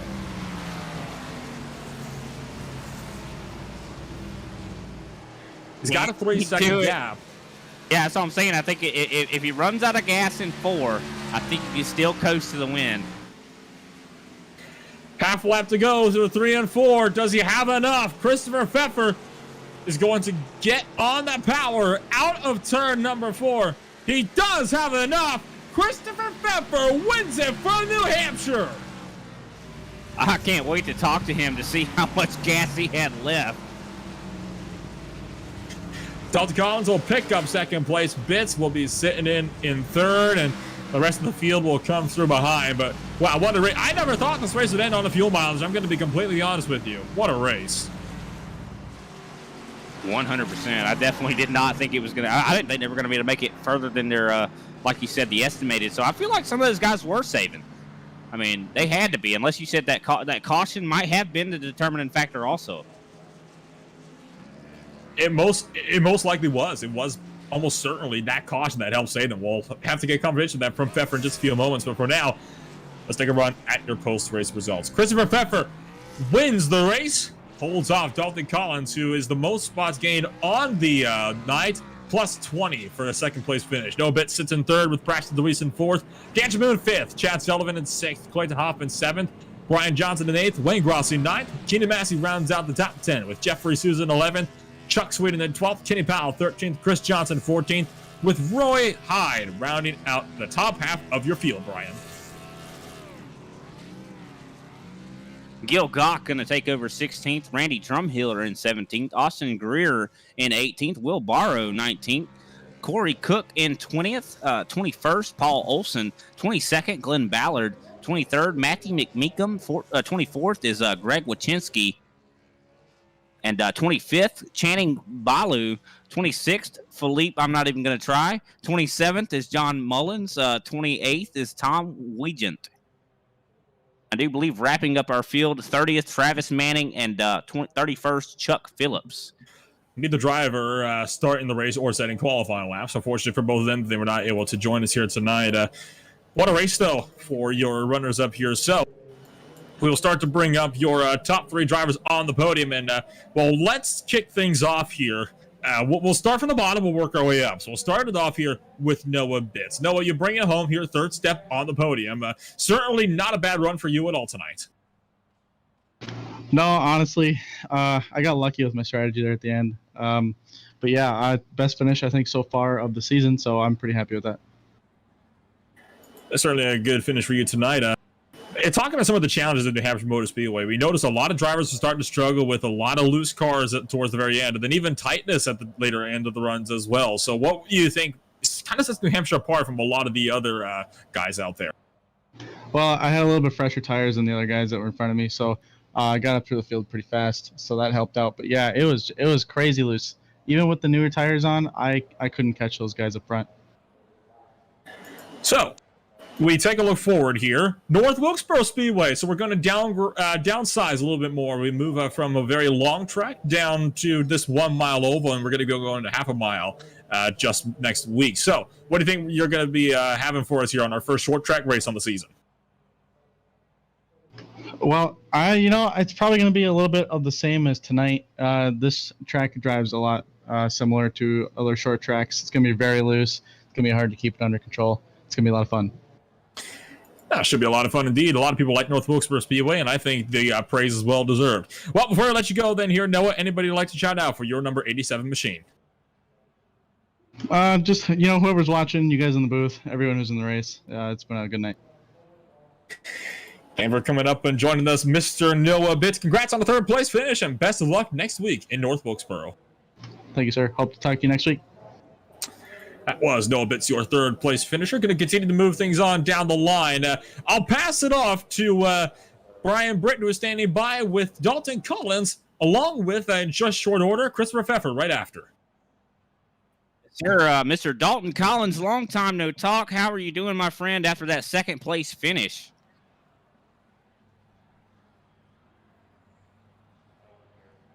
Looks like he is speechless right now.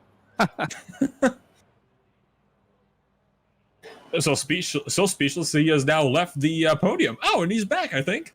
Hey, you got me? Yeah, we got you. How you doing, Mr. Dalton Collins? Pretty good, man. Annie, I bet you're doing pretty good. I mean, even though second place not the best thing out there, but I think you took the first place in style points out there with some of the moves you were making.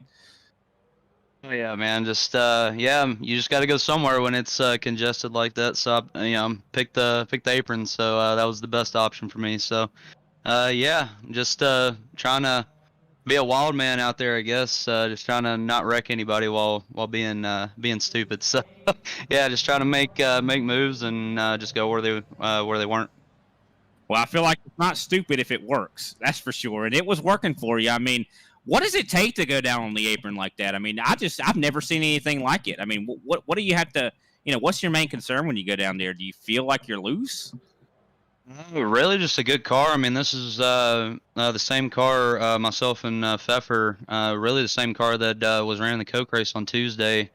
with Jake Nichols, Garrett Lowe, and Alfala. A lot of guys were running down there this week, especially in NIS and stuff. And actually, today in NIS, we actually saw the apron rubber up. So, yeah, just trying to back up your corner and try to just keep it slowed down enough to grip down there. But really just a good car, built by Boyd Hogan, everybody at Legacy Sports and Reaper Speed Lab. So really appreciate those guys. And yeah, just trying to back up that corner and get it pointed, and hopefully get some grip coming off, which we did.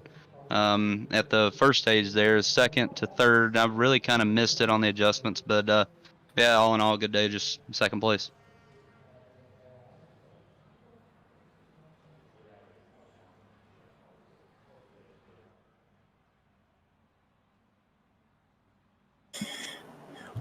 Well then, Dalton, before we let you go here, for the sounds of it, I'm not sure if Brian's having his own technical issues or whatever, but before I let you go then here, was there anybody else that you wanted to shout out for us? Yeah, just really Boyd Hogan, Legacy Sports, Reaper Speed Lab, Chris Hill, guys like Casey Tucker, Parker Rutzloff helping out on the Road to Pro side, Randall Falks, really the king of the iRacing trucks, I don't care what anybody says. So yeah, just big thanks to those guys, and this is kind of a last minute thing, just stopping by, trying to get my second win in this series. I really can't remember, but yeah, just coming in, having some fun, and now on to Homestead for Road to Pro. Definitely wish you the best of luck. That is your second place finisher and biggest mover of the night, Dalton Collins. Hopefully you can hear me now, Nolan. Oh, we got you now, loud and clear. Good grief. We definitely appreciate your time, and hopefully we'll see you soon there, Dalton. Yeah, man. Thank you. Up next, the man himself looked like he was just unbeatable tonight. I mean, pulled out to a 3-second lead. I got to ask, was fuel ever on your mind, Chris? Early on in the final stage, fuel was definitely on my mind, especially under the cautions. I made sure to clutch as much as I can just to make sure, because you never know how close it's going to be. It definitely seemed like we were even concerned whether you were going to make it to the end. So were you saving during the green flag run there, or was that caution really enough to set you high enough to make it there? Oh, in the final stage, I topped off in the first caution, and then under the second caution, I was able to clutch the whole time, and that gave me about 2 laps to the good though for the rest of the way. It's like you had enough to at least do somewhat of a burnout out there for sure. But I mean, what was just so good about you tonight? Like, do you feel like it was just track position? I mean, you seemed like you were still out driving even Dalton Collins out there, even though he, managed to make up so many positions. Like, what do you think sets you apart tonight? I think the pit stop adjustments. I struggled in the first stage, especially in dirty air. I was really tight, but we made really good pit stop adjustments, especially for the start of the final stage, and the car was absolutely on rails. And I kind of mentioned it before the broadcast, how pit stops and I think adjustments were going to be so key, and definitely at this racetrack where your handling is just key for sure. Excellent work for you. Are you think you're going to make it to North Wilkesboro coming up next? Yeah, I don't have every Thursday night off, but when I do, I always try to come in here and have some fun because this is a really good league. Definitely made it look good out there. You did such a great job. How does it feel putting Frontline on the top? I run for Legacy, but yeah, it feels really good. Nolan had said earlier about Frontline.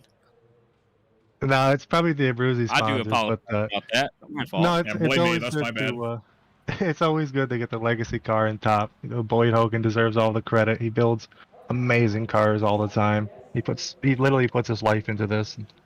We can't thank him enough. You can definitely tell by that performance on track for sure. So excellent work to you, man. After that dominating win, anybody we can shout out for you? I know you've already shouted out Boyd Hogan and Legacy. I'm sure you got some other people you want to shout out for that car out there. Oh, absolutely. ReaperSpeedLab.com, Legacy Esports, Boyd Hogan, Christopher Matthew Hill, Randall Fox. Of course, you guys for the broadcast you put on. It's a great broadcast. Even when I don't make the race, I usually tune in to watch the broadcast when I get home. And of course, Kenny for putting the league on for us. I appreciate it. That is your winner, Chris Pfeffer, putting on an excellent performance out here. No one really could touch him. Wow, what a job. Congratulations on your win, man. Thanks for talking with us. Thank you. And that will then just about wrap it up for your podium drivers out here from New Hampshire Motor Speedway. Well, Brian, what a race, and what a pleasure to have you back up in the booth as well. Of course, next week is going to be North Wilkesboro Speedway, so we downsize a little bit more from 1 mile to a half mile in North Wilkesboro, one of my personal favorite short tracks. What's your take on it? What do you think we can expect in next week's race? Oh, I think we're going to see much of the same here. I mean, just really close, probably even closer considering just how big and wide this track is versus that track. I mean, can see some side-by-side racing going on, but I know with some of the updates they recently put out, it kind of single-filed out a little bit, but I do believe these guys are going to put on a show. I mean, if anybody's going to have a chance to shine, it's going to be these guys out here. I'm definitely looking forward to it. I mean, hopefully I'll be able to grace the grid with my presence. It'll definitely be a fun one tonight, whether you happen to be up here or whether Al's back in the booth. It's going to be a fun race regardless. Unfortunately, that is going to be all the time we're going to have for one night, but we would like to thank all of our guys out there in the audience once again for joining us for another presentation here for the iRacing Stock Car Association ButtKicker Cup Series here from the Hampshire Motor Speedway. I have been Nolan Rempel with Brian Britt beside me and Rob Melton behind the cameras. We say farewell, and we'll see you once again next week.